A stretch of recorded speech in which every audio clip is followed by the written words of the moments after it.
Prince Harry dropped a clanger at the end of his guest editorship of Radio 4's Today program this week.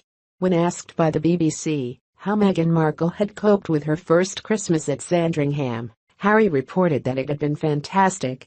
His fiancée, he said, had really enjoyed it. Yes, they had an amazing time. Yes, there was a complicated knot of Windsorian traditions to be explained to an incomer, but it had all been fun.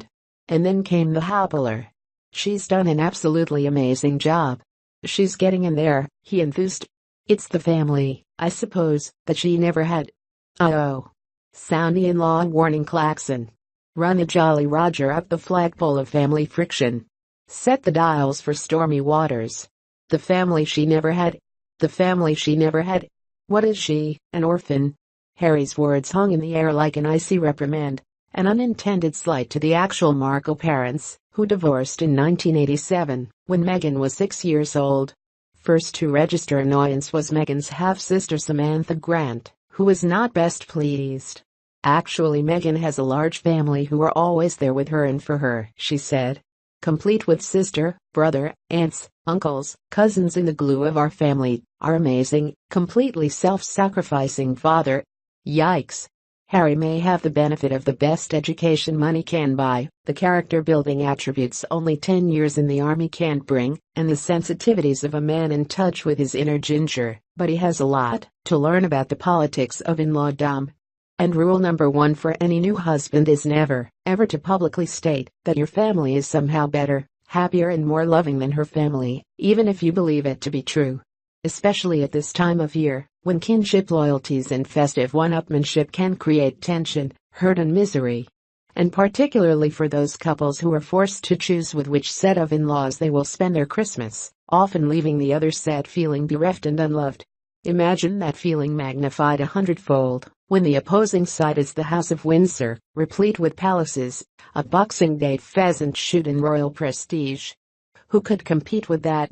The prince's remarks were not only clumsy, they opened up a whole silo into the nature of his relationship and whirlwind courtship with this extraordinary young woman.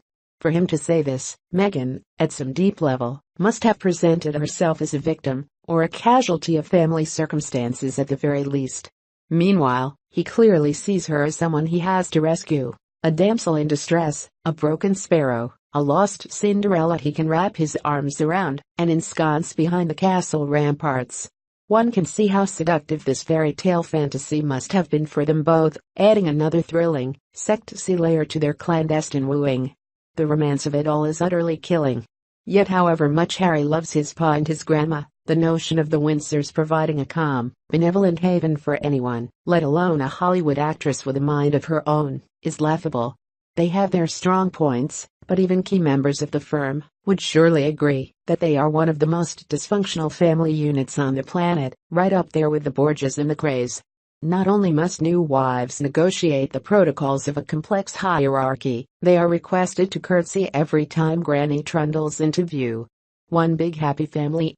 3 of the Queen's 4 children have divorced. One ex-wife, Duchess of Ferg, is still banished to Nutter Cottage on the Sandringham estate every Christmas. Most of the kids seem incapable of holding down any job except chief paperclip sorter in an art gallery. Some members seem to love horses more than humans. Uncle Andy is a major worry, and, for God's sake, no one mention the Diana word.